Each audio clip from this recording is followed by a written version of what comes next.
Today on the No Cut Sports Podcast, we talk about a potential player or a potential trade that can bolster the Philadelphia Eagles defense. All that and more today on the No Cut Sports Podcast. Let's roll. Yo, welcome back to the No Cut Sports Podcast with your host, Niall Frazier.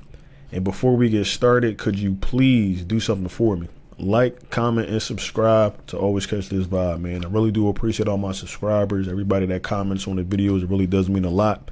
But let's get into what we need to talk about today. Not too long of a video, but I wanted to talk about a player that has been recently linked to the Philadelphia Eagles. If you know, I've been talking about last few videos. I had mentioned that the defensive line still needs, some depth around in that area. So Sports Illustrated came out with a potential trade for the Philadelphia Eagles, and they were talking about Khalil Mack. Now, if I'm not mistaken, too, I think Khalil Mack was linked to the team either last year or the year before, but don't quote me on that. But if you're asking me, I know we just moved off of Hassan Reddick, being 30 years old. I understand that Khalil Mack is a little older, coming off a 17.5 sack season with 71 pressures. I do think he can still make an impact on this defense, maybe as a rotational piece. I know with Jim Harbaugh coming in to becoming the new head coach of the Chargers, I know he, let Mike Williams go, let some of these players go that were older. Maybe they'll be up to making a trade. Now, I know when we traded for Robert Quinn in 21, we gave a fourth round pick. So I'm thinking maybe around, maybe a fourth round, fifth round pick, maybe how we, packages that up with maybe a player or something like that. Who knows?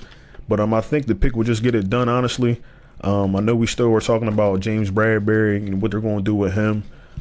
There's been also talks I've seen before I got on here as well with Gainwell being traded and then Josh Sweat. I don't really agree with the Josh Sweat trade, honestly, because us getting rid of Hassan Reddick, Sweat would probably be the next best thing that we do have. He's been kind of getting lost in transition as well, but I just think with the addition of Khalil Mack, if it's possible, and with us having the potential to, go to the Super Bowl this year, I think we should try to take every chance at trying to bolster this team up in the areas where we feel, we're depleted at. And I think Khalil Mack would be that, be a great piece. So with that being said, man, I don't want to hold y'all too long. I also wanted to say I hope everybody had a good 4th of July if you celebrated. But stay tuned. I'll probably drop another video this weekend. Like I said, I do appreciate all my support, all my subscribers, comment, and things like that. But if you got anything you want me to talk about or my opinion on, just leave it down in the comments, man, and I'll try to make a video on it. So with that being said, man, it's Niall from the No Cut Sports Podcast. I'm going to holler at y'all. Y'all have a good weekend. And one more thing. Go Birds. I'm going to holler at y'all, man. Be safe.